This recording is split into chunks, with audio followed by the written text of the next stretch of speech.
Il a beau avoir tiré sa révérence il y a une douzaine d'années, Goku et toute sa clique de super guerriers n'ont jamais été aussi populaires qu'aujourd'hui.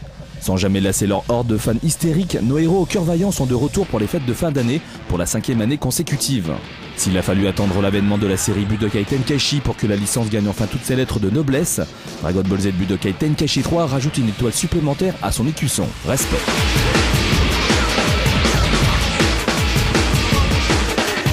La force d'un label se mesure de différentes manières. Sa qualité, sa popularité, sa façon de se renouveler, mais surtout sa longévité.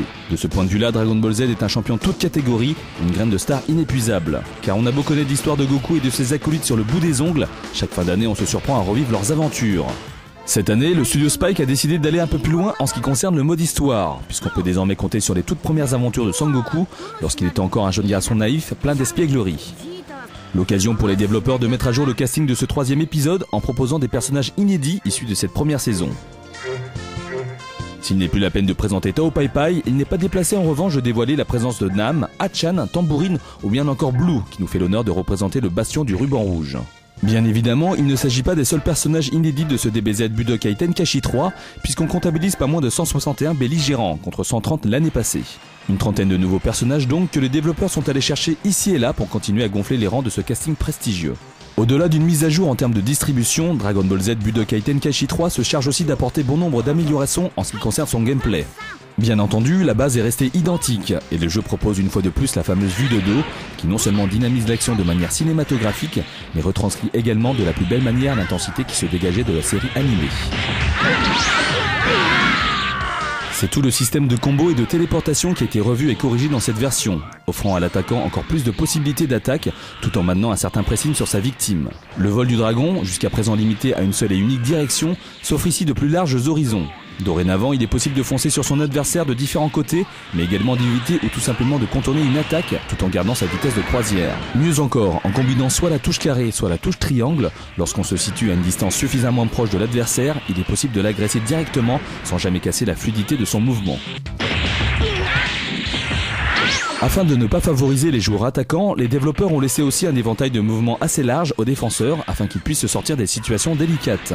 Ainsi, en appuyant sur la touche rond, il est possible de se téléporter dans le dos de son adversaire pour se retrouver alors dans le rôle de l'assaillant. Mais seulement si on parvient à profiter de la situation.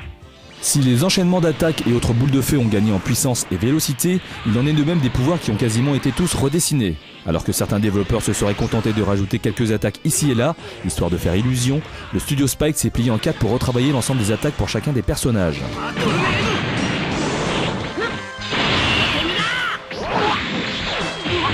Angle dynamique, effet pyrotechnique et bruitage de circonstances, ceux qui apprécient les belles choses risquent d'être servis.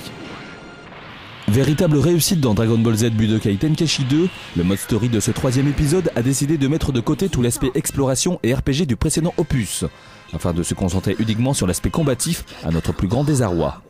Oubliez donc la map monde qu'il était possible de survoler à la vitesse du son. Ici le scénario est découpé en plusieurs chapitres, correspondant chacun aux différentes périodes de la série.